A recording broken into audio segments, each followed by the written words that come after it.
Que Deus em Cristo continue preparando o nosso coração para receber a sua palavra, que é sempre santa, digna e poderosa. É um privilégio podermos nos reunirmos a cada domingo pela manhã e aprendermos mais do Senhor nosso Deus. E eu vou dar uma pausa na nossa revista, por enquanto. Como eu coloquei lá no grupo, eu tenho visto a necessidade de falarmos sobre a doutrina do batismo, uma doutrina tão preciosa para nós, e volta e meia nós precisamos, como crentes, reciclarmos aquilo que cremos, reciclarmos a nossa doutrina, a nossa confissão de fé. Ainda que para muitos, pastor, é um assunto já trivial, batido, eu já sei tudo, eu já compreendo tudo, eu não preciso aprender mais sobre isso. Mas, vez ou outra, nós vemos que esta doutrina, de forma específica, principalmente no nosso meio reformado, presbiteriano, ela apanha, e apanha muito, sofre demais. E eu vejo debates na internet, eu vejo debate, em assuntos teológicos, e como que as pessoas, por falta de compreenderem a doutrina bíblica do batismo, enfatizam muito uma forma em detrimento de outra, ou então padroniza muito uma forma de batismo em detrimento da outra. E eu quero crer que nesta manhã esse assunto será de muita relevância para nós. Talvez, se amanhã alguém bater na porta da sua casa, ou você encontrar com alguém na rua, no trabalho, e elas te perguntarem ou te pedirem definições sobre o que é batismo, por que vocês batizam dessa e daquela forma, a quem o batismo é administrado, certamente você terá algumas dificuldades para responder, e no fim das contas, para terminar uma boa e velha discussão, a gente faz o quê?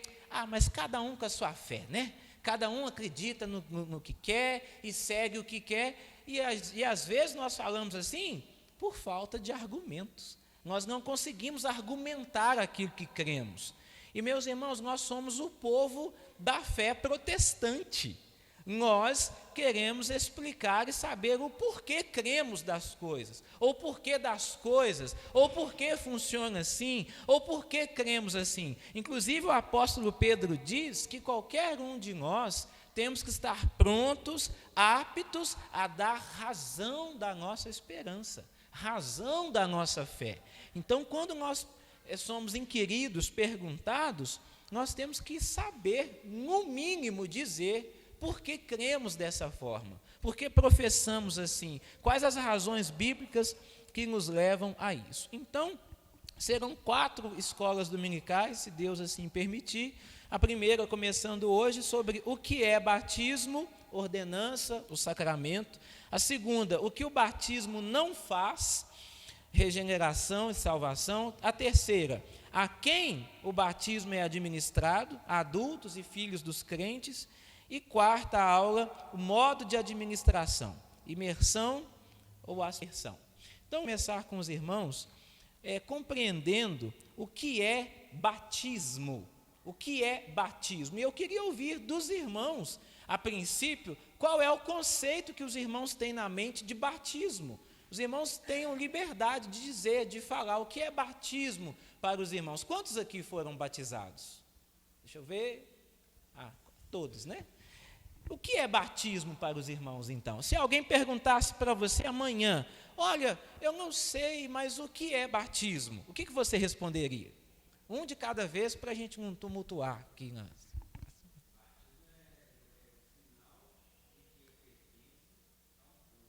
Exatamente. É um sinal de que você pertence a um povo. É uma marca. Mais alguém tem alguma outra definição?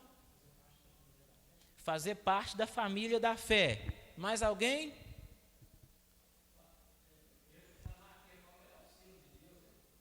É o selo da fé. Selo da fé. O selo de Deus é o Espírito Santo na vida do crente.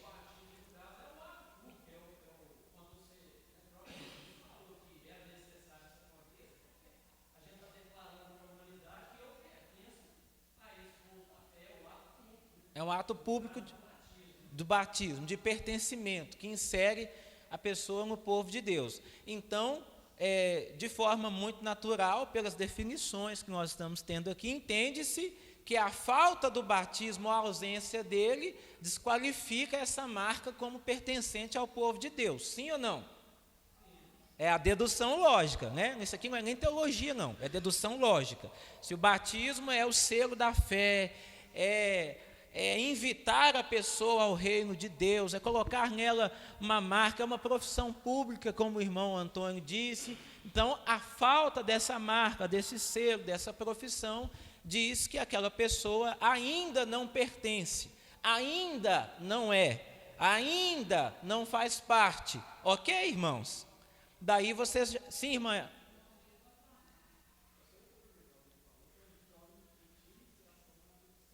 É um ritual de iniciação na vida cristã. Obrigado, irmã Edna. Irmãos, quando eu não ver alguém levantando a mão, podem fazer como a irmã Edna ali fez. Pastor, porque às vezes o pastor corre o olho assim, mas não vê e passa despercebido, e às vezes o irmão pode até achar que eu o preteri da aula, mas é distração mesmo, viu? Obrigado, irmã. Mais alguém quer falar?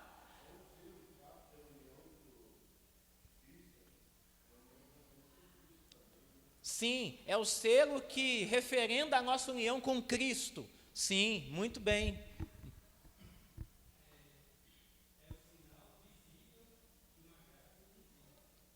É o sinal visível de uma graça invisível. Amém. O diácono Adilson já foi lá na definição de sacramento, né? É uma graça visível, é um sinal visível de uma graça invisível. Nós vamos chegar nessa parte também. Então, todas as definições aqui são concordes, ou seja, elas convergem, elas não divergem, né? Elas convergem para aquilo que de fato o batismo aponta. E definindo então que é um selo, é uma marca, é uma iniciação, é uma profissão pública de fé, é uma marca de pertencimento ao povo de Deus, então já responde o porquê que nós batizamos nossos filhos, porque nós entendemos que desde a sua concepção eles já pertencem à igreja. Nós não esperamos nossos filhos crescerem para eles pertencerem ou não à igreja. Nossos filhos não são a igreja de amanhã, eles já pertencem à igreja agora, eles já são povo de Deus agora. Eles já são cordeirinhos. Eu até uso um exemplo, né? Que um fazendeiro, ele marca o seu gado, as suas ovelhas, não só adultas, mas pequenas também, para dizer que é posse, que é propriedade dele. Por isso, nós aplicamos o batismo também aos filhos dos crentes. Não é a qualquer criança indiscriminada, indeterminada, não. Tá? Nós batizamos filhos de pais professos, de crentes, mas isso aí será na terceira aula, a quem é administrado. Não obstante, vez ou outra nós vamos tocar aqui nesse assunto. Mas muito bem, a definição dos irmãos está excelente, parabéns aos irmãos, né, que tem essa definição. Eu vejo que os irmãos estão ainda com essa doutrina bem pujante no coração. Pode passar, Victor. Então, olha, a palavra batismo, ela vem do grego bapto, que esse é um verbo grego, né, bapto, no grego, koine, e aí isso é importante para nós aprendermos. A língua grega, ela existiu em duas modalidades, o grego clássico, ou grego antigo, e o grego koine, que foi um grego popularizado, ou seja, um grego que todas as pessoas da região falavam por causa da língua do império e da cultura greco-romana. Então, o grego koine era aquele inglês que todo mundo arranha um pouquinho, informal ou coloquial. Para fazer aqui uma ilustração melhor, o grego clássico equivalia ao inglês britânico, e o grego koine equivalia ao inglês estadunidense, norte-americano. Então, todo mundo arranha um pouquinho. O grego koine foi a língua que se instaurou no império, de forma que todo mundo que vivesse a sua vida profissional ou social tinha que arranhar um pouquinho do grego koiné. E a palavra bapto é uma palavra que vem do grego koiné, que é uma palavra multifuncional e também polissêmica. Polissemia é a qualidade ou a atribuição que uma palavra tem de ter vários significados, ou seja, o seu campo semântico é amplo. Eu vou dar um exemplo para os irmãos aqui. Na nossa língua portuguesa, existe a carteira, aquele objeto da mesa de sala de aula. Existe a carteira do gênero feminino, que é a entregadora de cartas. E existe também a carteira que você guarda os seus documentos. Então veja que carteira na língua portuguesa é uma palavra polissêmica que tem um campo semântico amplo, ou seja, tem vários significados, assim como manga, a fruta, a manga da blusa ou da camisa. Sim ou não? Então entenderam o que é uma palavra polissêmica, que tem vários significados? Então a palavra bapto no grego significa imergir, submergir ou afundar em água, mas também molhar, aspergir, tingir, derramar e até mesmo purificar. Então é um campo semântico amplo. Então a ideia de que a palavra batismo tem que ser só por imersão, baseada nos primeiros significados, imergir e submergir, cai por terra. Por quê? Porque a palavra bapto no grego, da onde veio a ideia batismo, não era aplicado só para imergir, era para molhar, lavar, purificar, derramar, tingir também. Então, querer escolher um significado que lhe apraz só por causa de uma teologia é, no mínimo, falta de honestidade. Eu querer dizer que o único método válido de batismo é só imersão, porque primariamente bapto quer dizer submergir, imergir. Depende do contexto que você irá usar. Quando eu digo, por exemplo, a carteira está na igreja, se eu não disser para você qual é o contexto, se é a carteira do gênero feminino, a mulher entregadora de carta, é a carteira de documentos, ou se é a carteira, aquele objeto da sala de aula, você não vai poder bater o martelo. Qual carteira eu estou me referindo? Sim ou não? Sim, né? Entenderam isso aqui? Está claro? Sim, irmã Edna? Polissêmica. São palavras que têm vários significados ou atribuições diferentes. Uma mesma palavra, tá?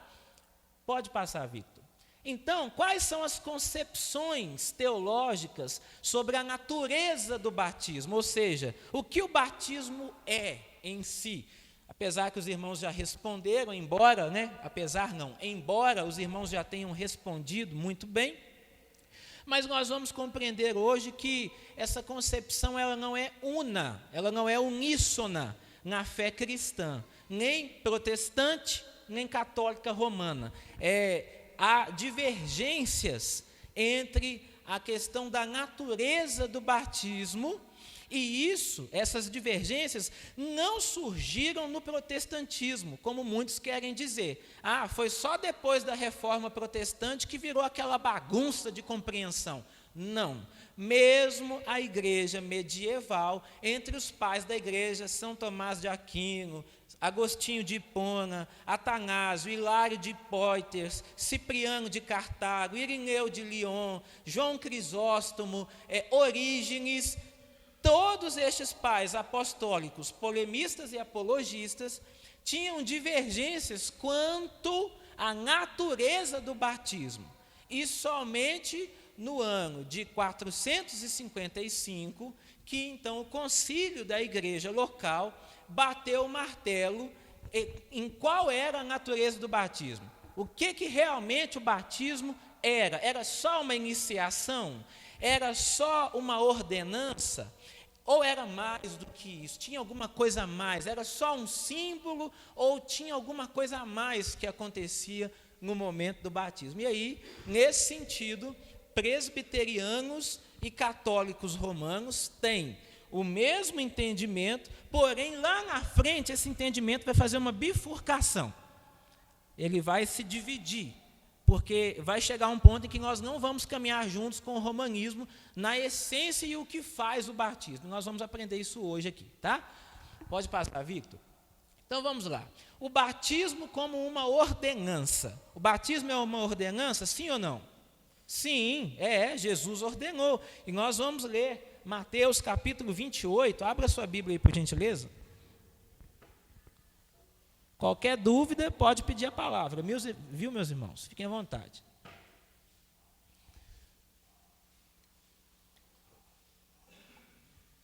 Hoje a nossa aula está sendo gravada a pedido de uma das irmãs que eu estou trabalhando na classe de catecúmenos. Ela queria vir, mas não pôde, seu filhinho está doente, a irmã Luana, e ela não pôde vir. Ela falou: pastor, grave a aula, porque eu quero muito aprender. E é claro que nós atendemos o pedido. Mateus 28, 19. Quem encontrou pode ler.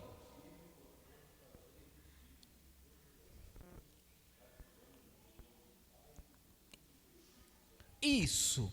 Então o presbítero Edson leu muito bem que o batismo parte de uma ordenança. Ide. Só que essa palavra ide aqui no grego, ela é um gerúndio. Ela poderia ser traduzida como indo. Indo. E aí todos os verbos naturalmente têm que ficar no particípio ativo, ou seja, no gerúndio. Indo, portanto, fazendo discípulos de todas as nações, batizando-os em nome do Pai e do Filho e do Espírito Santo. Esta é a fórmula trinitária, é a fórmula trinitariana que Jesus instituiu para o batismo. Em qualquer fórmula será antibíblica ou herética. Ele deu um imperativo para os seus discípulos: indo, portanto, e fazei discípulos de todas as nações. E como se inicia um discipulado? É exatamente através do batismo. E aí olha o verso 20: ensinando-os a guardar todas as coisas que vos tenho ordenado. Hoje parece que a igreja quer fazer ao contrário. A gente começa querendo primeiro ensinar a guardar todas as coisas, né? Para depois batizar. Mas a ordem de Jesus é ao contrário. Indo, portanto, e fazendo discípulos e batizando-os em nome do Pai, do Filho e do Espírito Santo. Claro que o fazendo discípulos aí implica ensino, implica acompanhamento. Porém, fazer discípulos é muito mais do que uma classe de catequese que nós fazemos aqui.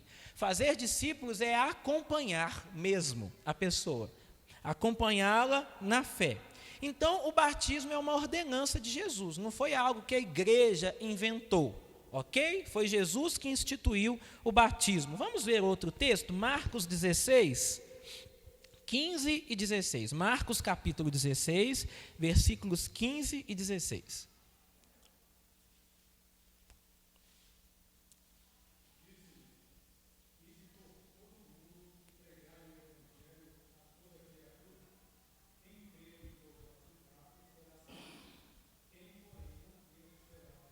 Então, nós temos aqui a ordem de Jesus, também narrada por Marcos: indo por todo mundo, pregando o evangelho a toda criatura.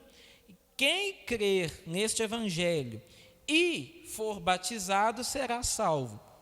Quem, porém, não crer será condenado. Então, está claro que o batismo está junto com a grande comissão de Jesus: ir pregar o evangelho.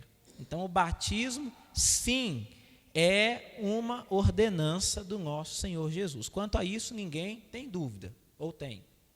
Não? O problema é que o batismo não é só uma ordenança. Aí é que está a questão.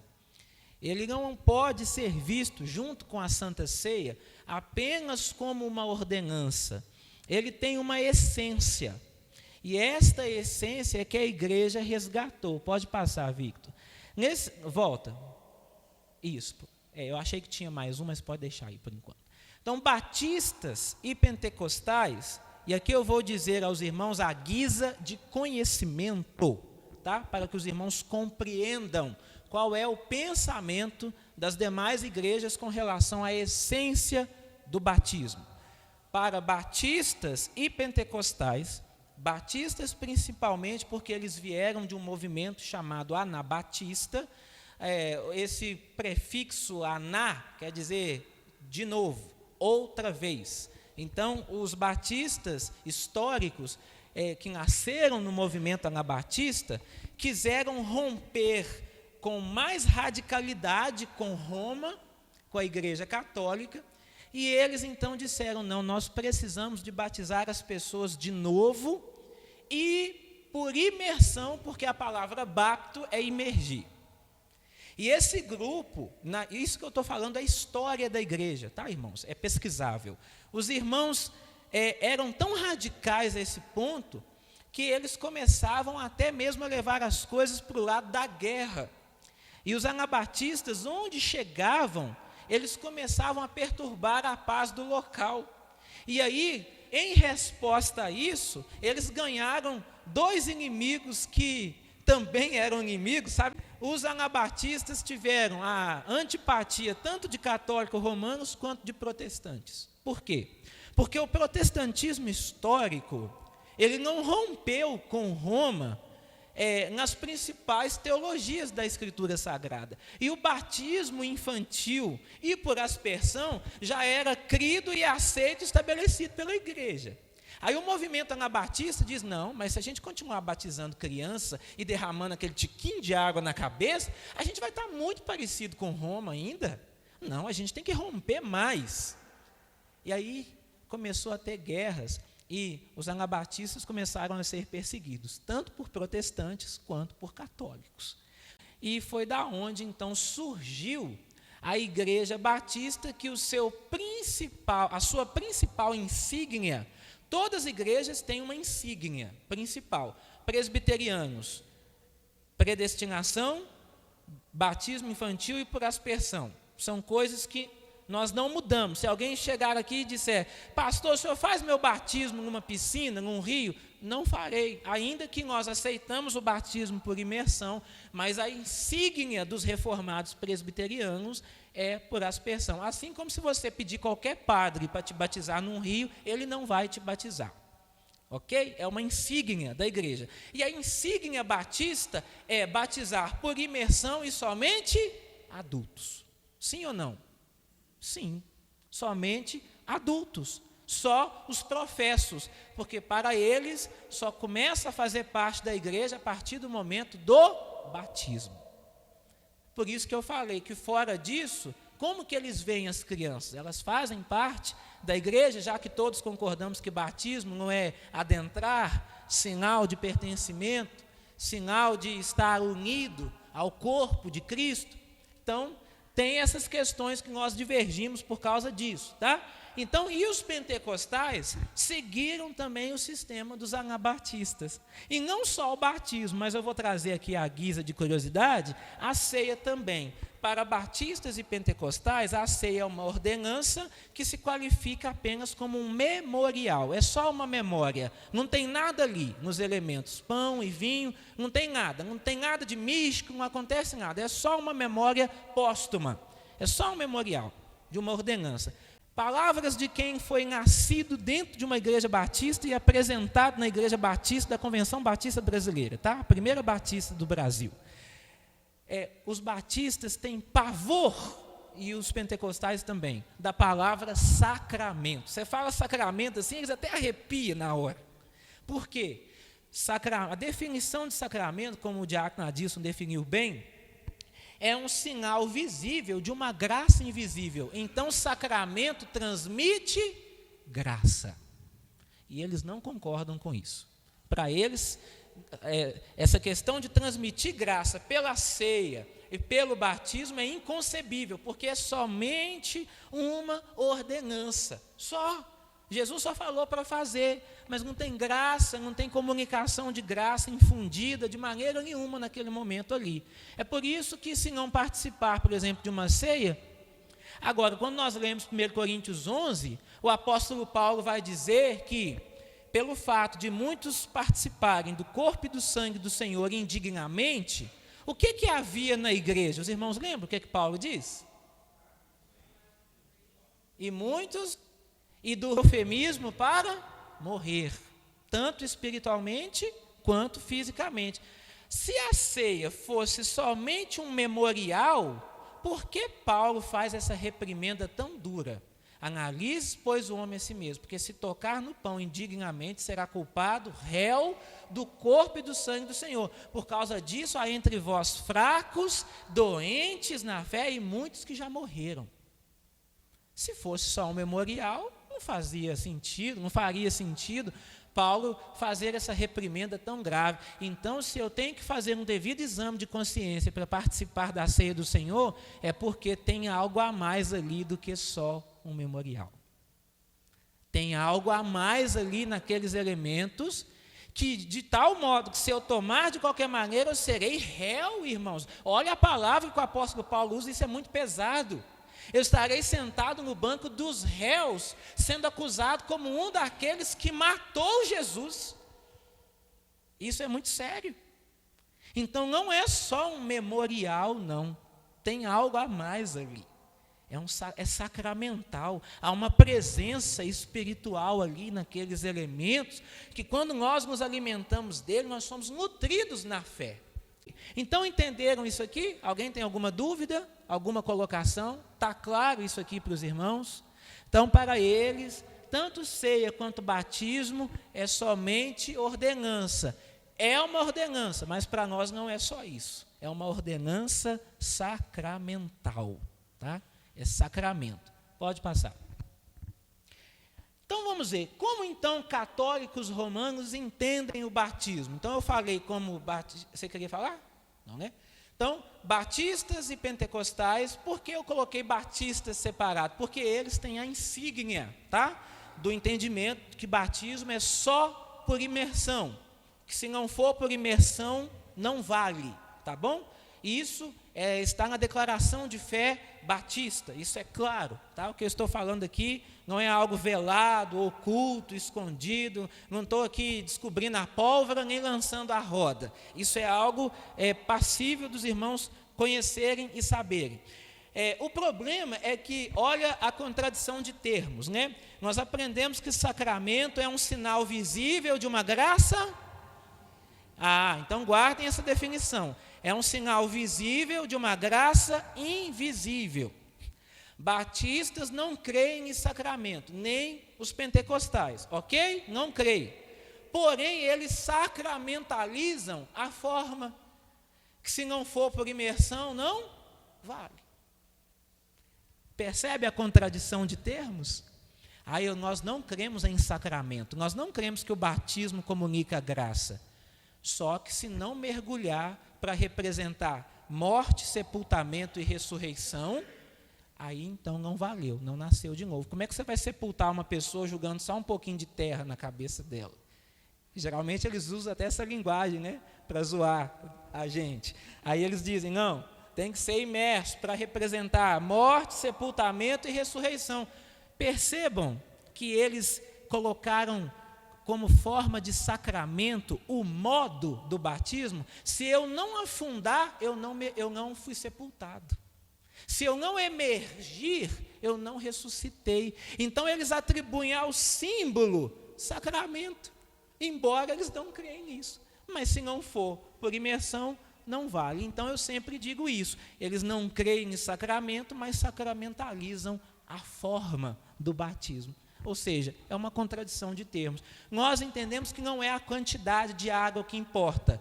Existe o elemento do batismo, água, a fé do batismando, ou a fé dos pais, da criança para ser batizado. Esse sacramento é ativado pela palavra de Deus, que dá legalidade para esse sacramento. Então, nesse momento, em nome do Pai e do Filho e do Espírito Santo, a graça de Deus é infundida por meio do sacramento, unido à fé e unido ao poder da palavra, nunca ao sacramento sozinho, por si mesmo. E nós vamos chegar nessa parte. Então, católicos romanos veem o batismo como regeneração batismal, tá? O que isso significa? Pode passar, Victor? Isso aqui eu peguei diretamente da Casa da Doutrina da Fé da Igreja, tá? Documento do Vaticano. Os sacramentos são sinais eficazes da graça divina. Vocês conseguiram perceber uma familiaridade aqui da definição do sacramento? Parecido, né, conosco? Jesus Cristo os estabeleceu e os confiou à igreja para transmitirem a sua graça. Isso aqui está errado? Não. Certíssimo. Cremos nisso aqui, convergimos. Pode passar. Cada sacramento possui sua própria forma, matéria e graça específicas. Por isso, através de ritos sensíveis, eles, os sacramentos, significam e realizam as graças próprias de cada sacramento. Eles realizam e significam as graças próprias de sacramento. Aqui que nós divergimos. Por quê? Ele está dizendo que cada sacramento carrega e realiza por si mesmo as graças. Nós entendemos diferente. Nós entendemos que o sacramento tem que ser acompanhado pela fé de quem está recebendo e pela legalidade que a palavra aplica a esse sacramento, não ao sacramento sozinho. Por exemplo, quando eu oro numa água, ela não se torna benta simplesmente como uma coisa mágica, como um amuleto. Não. Aquilo ali, para fazer algum sentido, tem que estar unido à fé e com base nas Escrituras. Então, se eu não tenho fé para abençoar uma água para que ela se torne benta, assim como a questão da unção do óleo, aquilo não tem significado nenhum, a não ser místico, tá bom? Se você acreditar que a unção com óleo é mais poderosa do que a oração sem óleo, você já tornou o óleo algo místico na sua vida. Entende a questão? Se você acha que orar no monte, Deus te atende mais rápido do que orar no quarto da sua casa, o monte já se tornou algo místico na sua vida. Se você acreditar que eu tenho que dar, por exemplo, 7 voltas em volta desse terreno aqui e pisar nele, usando aquele texto que aonde eu colocar a planta dos meus pés, Deus vai me dar por herança, porque o dono vai me doar, eu já fiz da Bíblia algo místico para mim. Então, nós fugimos disso justamente por causa do misticismo. Consegui responder essa pergunta? Então, vamos lá. É isso que eu já li, né? Pode passar, Vitor? Então, na Igreja Católica, o batismo representa os primeiros dos 7 sacramentos. É considerado um rito de passagem. Para nós também. Só que nós só temos quantos sacramentos? Quais são? Batismo e ceia. Então, na Igreja Católica, a porta de entrada dos sacramentos é o primeiro, é o batismo. Você não tem o sacramento do casamento sem ter passado pelo batismo, o sacramento da confissão sem ter passado pelo batismo, o sacramento da ordenação, no caso para os padres e os diáconos, sem passar pelo sacramento do batismo. E você não tem nenhum dos outros, o da crisma, sem passar pelo sacramento do batismo. Tudo começa no sacramento do batismo. A vida inicial na igreja é através do batismo. Para nós também, com a diferença de que nós não temos esse escalonamento de sacramentos, tá? Entendemos também que a vida inicial da igreja, ou na igreja, se começa pelo batismo. Pode passar, Victor. Ao receber tal bênção, a criança inicia sua fé e sua vida cristã, tornando-se um filho de Deus. Aqui nós divergimos.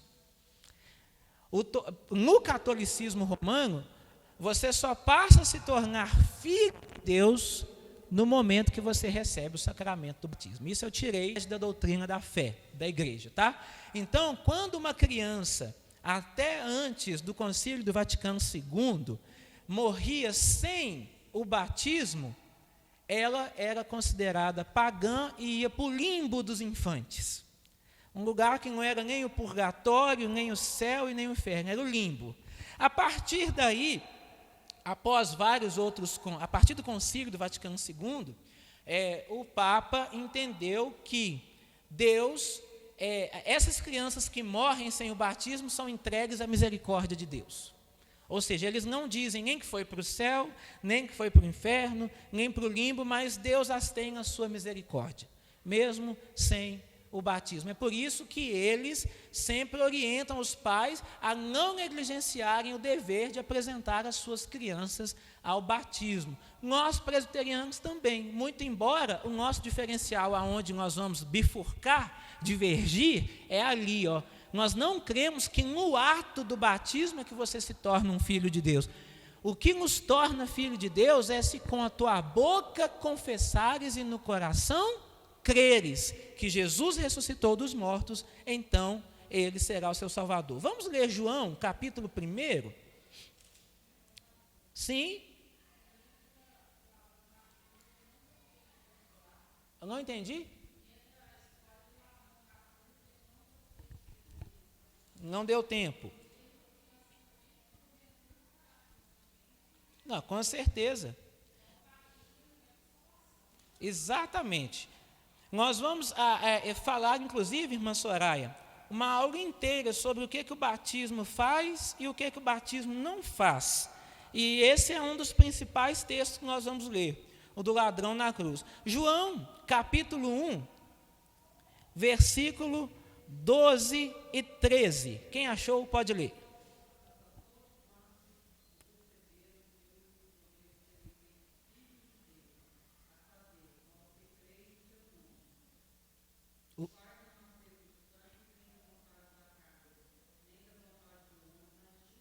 Isso, mas a todos quantos recebem a Jesus, creem em Jesus, professam o nome de Jesus, estes sim são feitos filhos de Deus. É aqui que nós divergimos.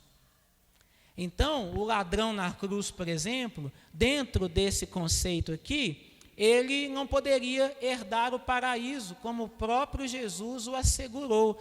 Hoje mesmo estarás comigo no paraíso, porque ele não teve tempo de ser batizado. Então, o batismo não tem poder salvador ou de nos transformar, regenerar-nos em filhos de Deus, mas ele é um sinal e selo da fé, da fé que temos em Deus e de que pertencemos a Deus, mas não nos transforma, é diferente, tá? É o professar e crer. Pode passar. Então, após o batismo, nada pode apagar nossa identidade como filhos de Deus, nem mesmo o pecado. Isso está escrito lá, tá? Na doutrina. Então, para o católico, nada pode apagar a identidade, que é o batismo que ele recebeu, e nem mesmo o pecado, embora este pecado prejudique os frutos do sacramento. Eles reconhecem que o pecado prejudica, mas não pode apagar neles a marca de que eles são filhos de Deus. E aí nós lembramos do que Jesus disse, né, aos fariseus: nem todo aquele que diz ser filho de Abraão de fato é. Nem todo que é circuncidado, que tem a marca, de fato é, mas filhos de Abraão são aqueles que o são pela fé. Por isso que a reforma gritou, sola fide, somente a fé, tá? A fé que acompanha, o sacramento que é acompanhado pela fé, tem a sua validade. O batismo não vai poder ser fator que salva ou condena ninguém, porque senão a gente tem que correr para batizar todo mundo que está por aí. Porque se o batismo for presunção para a salvação, ninguém pode morrer sem batismo. Você entende? E o ladrão na cruz está aí para mostrar que não é assim que funciona. É o crer. Inclusive tem um texto que nós vamos aqui, de Marcos, que ele é até mal interpretado, nós vamos ler mais uma vez. Então, eles entendem que a pessoa que foi batizada e vive uma vida de pecado, ela está prejudicando esse sacramento. Mas isso não a exclui como filha de Deus. Nós entendemos que o ser filho de Deus é crer nele e professá-lo como Senhor e Salvador, independente do batismo ou não. Claro que, havendo a oportunidade, o que se segue após a profissão de fé é o batismo, mas não havendo, eu não vou condenar alguém porque ela não recebeu o batismo, mas ela creu no Senhor. Porque, do contrário, o ladrão estaria condenado. Sim, diácono Sueiro.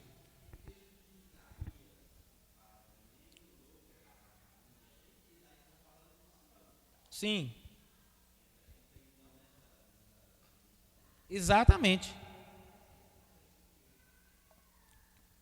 Exatamente. Então, a eleição, nesse ponto, ela vem com esse aspecto de que se Deus elegeu aquela pessoa, ela será salva, a pessoa, no caso que o irmão Antônio colocou, que não tem capacidade cognitiva de crer, de externar sua fé, de professar, de pensar, de raciocinar, até porque ela está debaixo da misericórdia de Deus. Mas o aspecto é a eleição. No catolicismo, é o simples fato da ignorância, dela não poder discernir essas coisas. Tá? Aí é que nós divergimos. Pode passar. Então, Tomás de Aquino disse que o batismo e a remissão do pecado original e atual vem pelo batismo. Por isso, não se impõe aos batizados, mesmo adultos, qualquer pelos seus pecados passados. Por quê? Batizou, nova vida, nasceu de novo, foi regenerado no ato do batismo. Para nós, não. O batismo ele não é a remissão de pecados. A remissão de pecados vem pela confissão deles e pela sua declaração de fé. Para a Igreja Católica, isso é bem coerente. Por quê? É um esquema lógico. Se ela crê que o batismo regenera, redime, salva, então logo quem é batizado, dentro do ideal dela, os pecados passados foram cancelados. A culpa do pecado original foi removida, tá? Pode passar, Victor. Então, de tal modo que, se morressem logo após o batismo, essas pessoas seriam introduzidas imediatamente na glória de Deus. Por isso, o efeito do batismo é a abertura das portas do paraíso. Isso está lá no Catecismo da Igreja, tá? Então, a pessoa foi batizada, imediatamente ela se torna filha de Deus. As portas do paraíso estão abertas para ela no ato do batismo. Pode passar, Victor.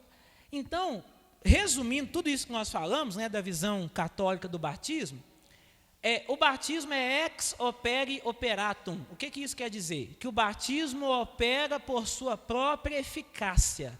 Ou seja, não depende da fé de quem o está recebendo, não depende dos pais que estão levando a criança, não depende de quem, do sacerdote, depende simplesmente da própria essência do que é o batismo. Então, ele opera por si mesmo, ele é essencial para a salvação e ele tem poder regenerador. Tá? O que o batismo fez, nada nesse mundo vai desfazer dentro do conceito católico do que é sacramento. Ficou claro isso aqui? Vocês conseguiram compreender? Alguém tem alguma dúvida? Alguma contribuição?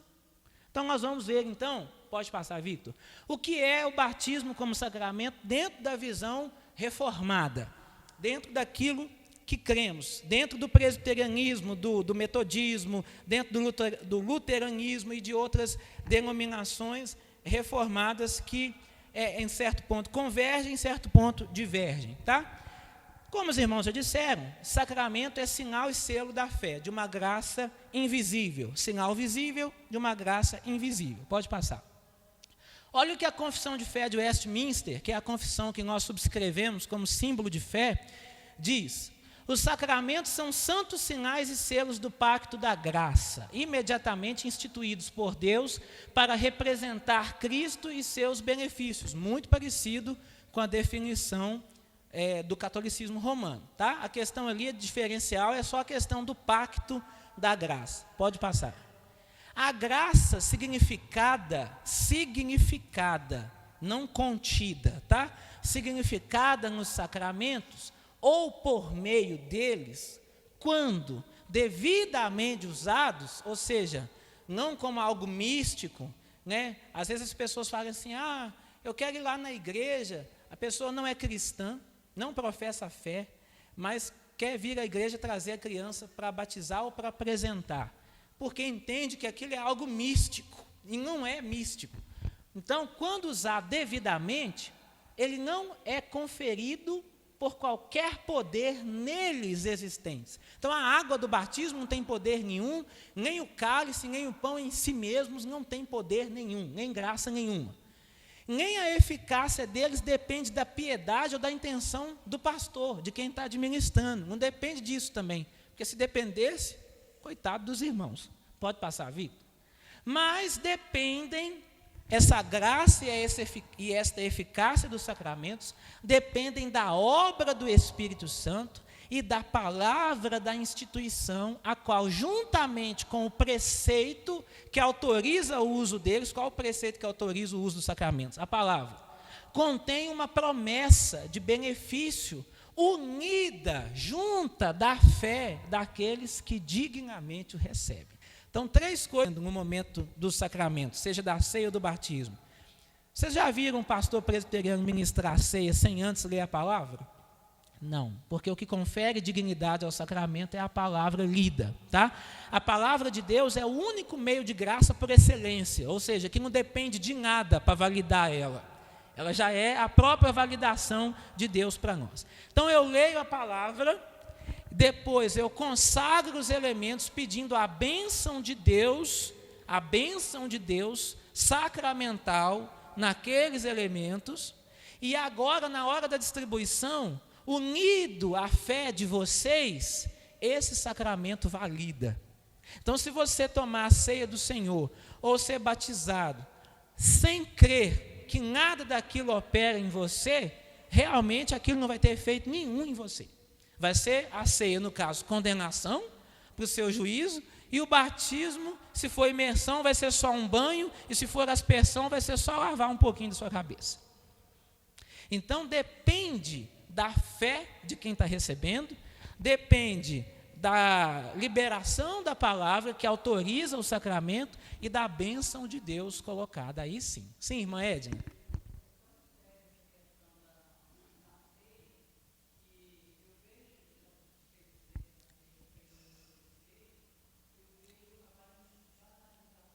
Uhum.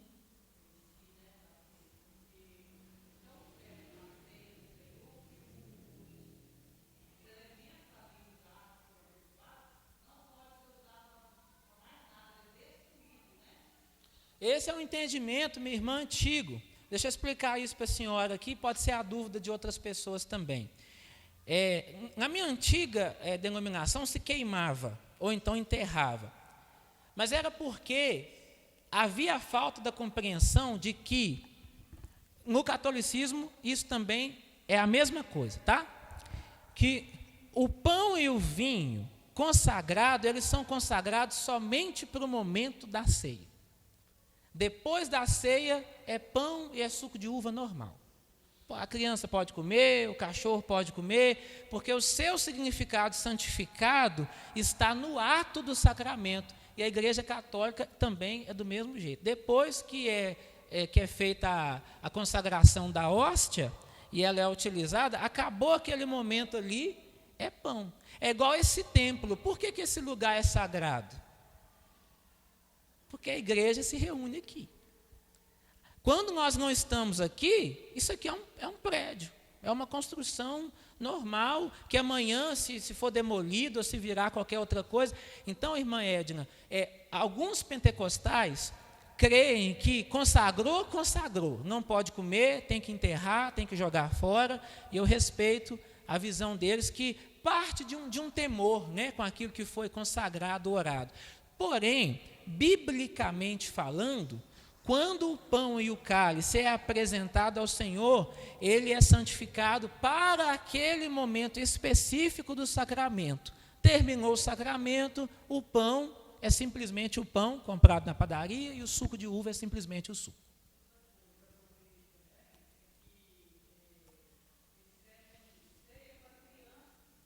No culto?